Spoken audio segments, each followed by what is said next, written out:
Beloved Saints, today's 5-minute message of redemptive history is about Solomon of the second period in the genealogy of Jesus, Part 1, from the 4th book of Redemptive History series, God's Profound and Mysterious Providence. In the genealogy of Jesus in Matthew chapter 1, the second generation in the second period is Solomon. Solomon was the 4th son born between David and Bathsheba. When Bathsheba gave birth to Solomon, God himself gave the name Yedidiah through Nathan the prophet. The name means beloved of Jehovah, and it expresses God's immense love for Solomon. It also indicates that God has already considered Solomon for the throne after David. In 1 Kings chapter 2, verse 12, it says, "And Solomon sat on the throne of David his father, and his kingdom was firmly established." Here the word established in Hebrew means that God firmly secured Solomon's royal authority as soon as he took the throne. The covenant with David was the basis of this divine action. 2 Samuel 7 verse 12, it says, "When your days are complete and you lie down with your fathers, I will raise up your descendant after you, who will come forth from you, and I will establish his kingdom." Indeed, God had firmly established Solomon's kingly authority according to this promise. Then, what necessary measures did Solomon take to firmly establish his kingdom? First, Solomon killed Adonijah. Adonijah was the 4th son born to David in Hebron. His mother was Haggith.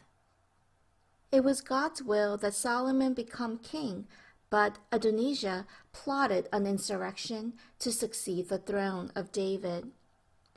At that time, Solomon spared Adonijah's life. However, Adonijah brought death upon himself by asking to marry Abishag, the servant girl who had taken care of King David. Adonijah had shown his hidden ulterior motive to usurp the throne when he requested to marry this maidservant who had ministered to David in his latter years.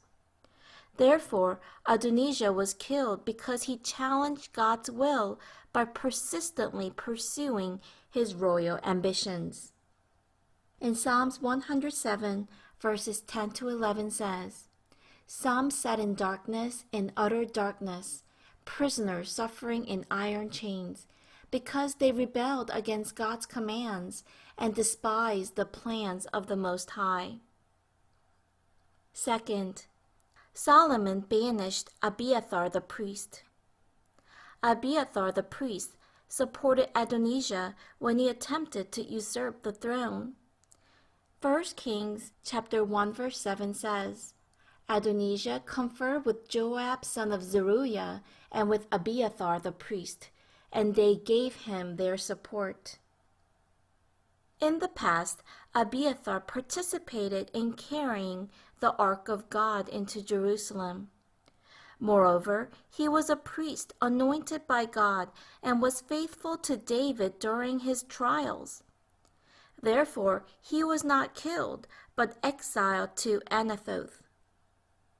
Third, Solomon killed Joab, who helped Adonijah, and Shimei, who disobeyed his command. Joab also supported Adonijah's attempt to usurp the throne. When Joab heard that Abiathar had been disposed of his priestly duty, he fled to the tent of the Lord and took hold of the horns of the altar. However, Solomon obeyed David's deathbed instructions, and based on the law of God, he ordered Joab to be put to death.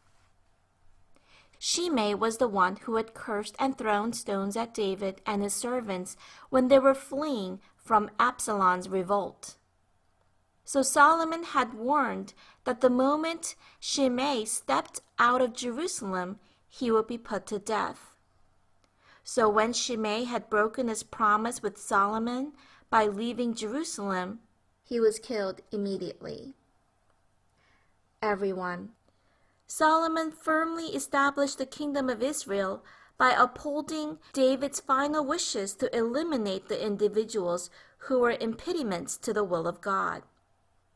Solomon eliminated Adonijah, Abiathar, Joab, and Shimei.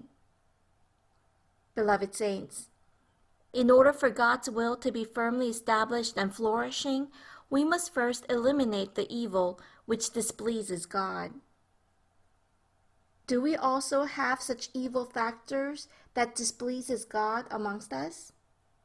Do we have envy, jealousy, hatred, and arrogance?